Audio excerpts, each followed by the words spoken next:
Hello everyone, कैसे हैं आप सब। आई होप कि आप सब बहुत अच्छे होंगे। तो मेरी जेटीसी की शॉपिंग शुरू हो गई है। मैं अपनी सिस्टर को लेके साथ जाने वाली थी, लेकिन दीदी नहीं थी, तो मैं वंदना दी को अपने साथ लेके गई मार्केट।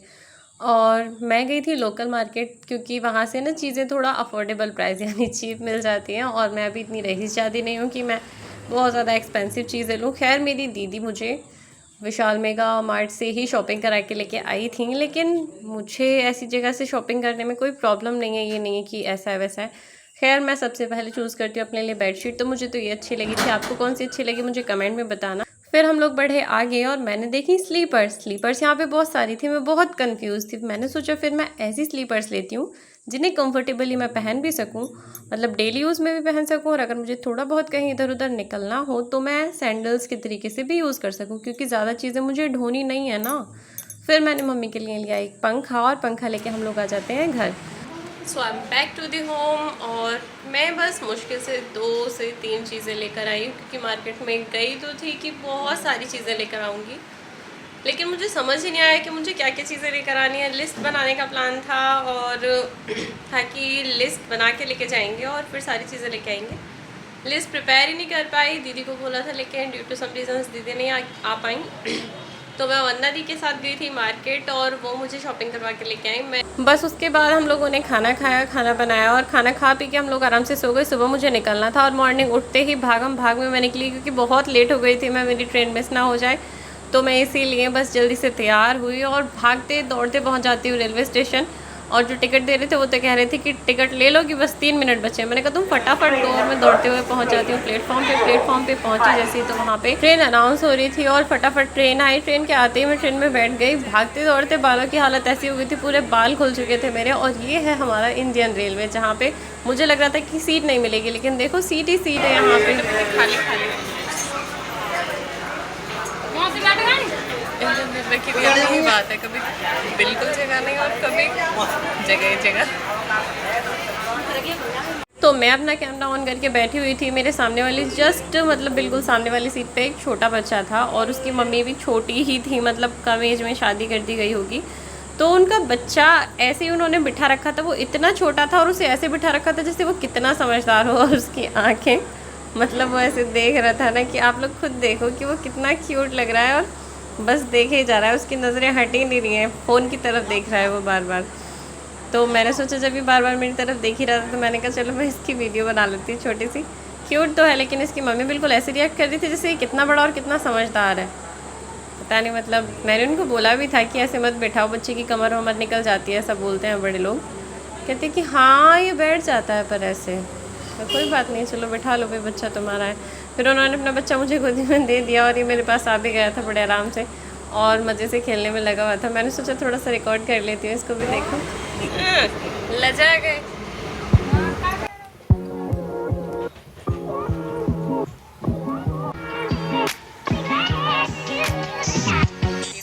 फिर थोड़ी देर बाद मैंने इस बच्चे को इसकी मम्मी को दे दिया, और मैं अकेले बैठी बैठी पता नहीं क्या ही सोचने में लगी हुई थी। फिर बस ऐसे ही, मतलब मौसम थोड़ा ठीक ठाक सा हो रहा था, हवा भी अच्छी चल रही थी, और ऐसे ही अकेले सफ़र करते हुए फाइनली मैं अपने होम स्टेशन यानी कि रेलवे स्टेशन पर पहुंच चुकी हूँ। रेलवे स्टेशन पर मैं जैसे ही उतरी, मुझे पता चला कि मेरा भाई मुझे बाहर लेने के लिए आ गया है। पहुँच गई अपने स्टेशन पर, मेरा भाई मुझे लेने के लिए आ चुका है। मैं पहुँच रही हूँ घर जाके दिखाते हो। ओके, तो मैं घर पहुँच के हुई थोड़ा सा फ्रेशन अप, खाना वाना खाया, और उसके बाद चल देती हूँ वहाँ जहाँ के लिए मैं आई हूँ। तो फिलहाल हूँ मैं अपने घर, और आज हमारे यहाँ गांव में मतलब कई दिनों से हो रही थी एक भागवत। तो मैं अपनी मम्मी जी के साथ जा रही हूँ उस भागवत में, क्योंकि अंकल मुझे कई दिन से बुला रहे थे, और इसीलिए मैं अपनी दीदी के पास से यहाँ आई हूँ। तो भागवत में जाके मैं आपको क्या ही बताऊँगी और क्या ही दिखाऊँगी। खैर, जहाँ जो वहाँ पे हो रहा होगा वो दिखाऊँगी। तो चलो भागवत सुनने चलते हैं।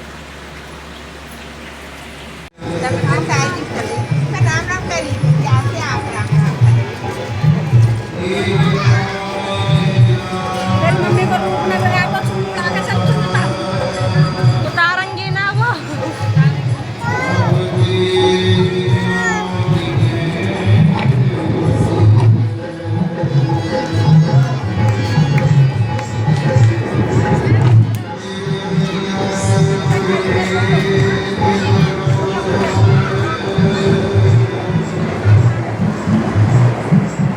फिर हम वहाँ पहुँचे आगे प्रसाद चढ़ाने के लिए अंकल के पास, यानी भागवत जी के पास।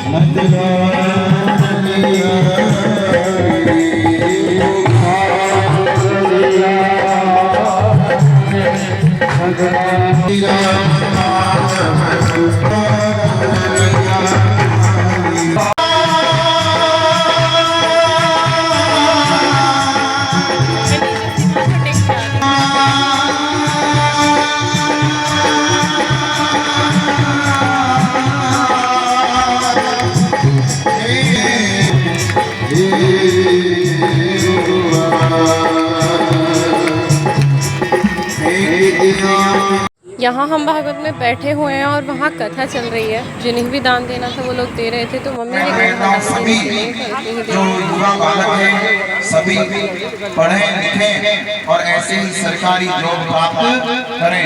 जोरदार तालियां भैया के लिए।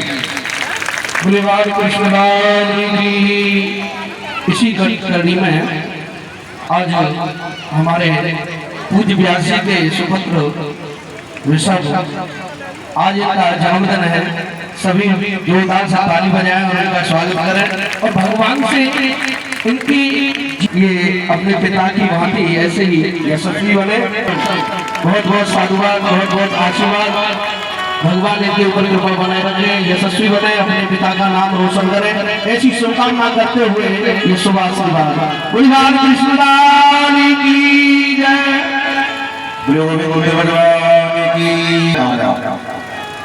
ये हमारे गया भैया हैं, भाभी जी हैं, बहुत मेहनत की, खूब मेहनत की है। बच्चों को सबसे बड़ी शिक्षा दी कि कैसे बोलना है, रहना है, ये बच्चों से सीखो। आज तक ये बच्चे हैं ना, मैंने बचपन से देख रहा हूँ, आप तो इधर रहते हैं, पहले हमारे उधर रहते थे। जरूर इन बच्चों को करनी, तीनों बेटियों को, एक बेटे को, हर किसी से करनी। और हमेशा जैसे रहना है बेटियों को वैसे ये बेटी रहती हैं। आज इन पर ठाकुर जी की कृपा हुई और भगवान इससे बड़ी जो मैं तो कहता हूँ बेटी का और भी बेटी हमारे गांव की, उन सभी का सिलेक्शन हो और इसी प्रकार से हमारे गांव की तरक्की हो। और युवा सुन लो, कल आप लोग सभी से कल संकल्प दिया जाएगा, ध्यान कर लेना। हाँ, मैं बार बार कहता हूँ, एक बन चुका है मदरा पान का, इसलिए मैं ज्यादा कर रहा कि हम तो इस काम से जा रहे हैं।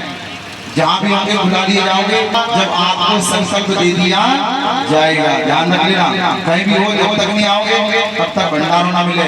और घर वाले भी ध्यान देंगे, उनको लेके आए, संकल्प होगा। हाथ उठाओ, भगवान तैयार है। आप थोड़ी आप तो लाओगे उधर से हाथ में, दोनों हाथ। हाँ, गुरु गोविंद भगवान की।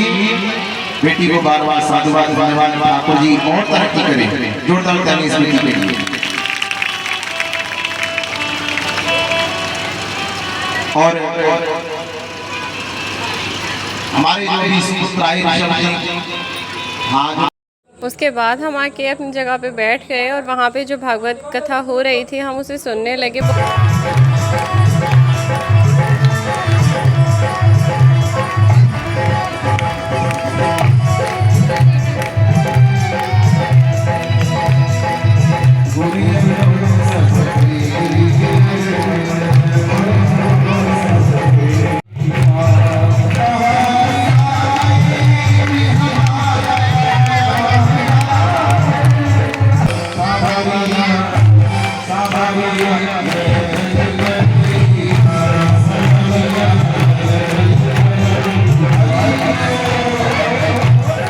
कुछ घंटे की भागवत कथा सुनने के बाद हम लोग वहाँ से आ गए। फिर वहाँ मैं एक भाभी से मिली, मेरी एक भाभी हैं और वो काफ़ी टाइम से कह रही थी मम्मी से मिलने के लिए, लेकिन पॉसिबल नहीं हुआ। फिर वहाँ से घर आई। नेक्स्ट डे मॉर्निंग आधी तूफान रात में बहुत कुछ हुआ, लेकिन फिर भी हम पहुँच गए RW के सम्मान समारोह में, जिसका फुल व्लॉग आप लोग देख ही चुके हैं। और मैं इसीलिए अपनी दीदी के यहाँ से आई थी। तो अंत तक बने रहने के लिए थैंक यू सो मच। अब मिलती हूँ नई वीडियो में, तब तक के लिए bye bye, see you in the next.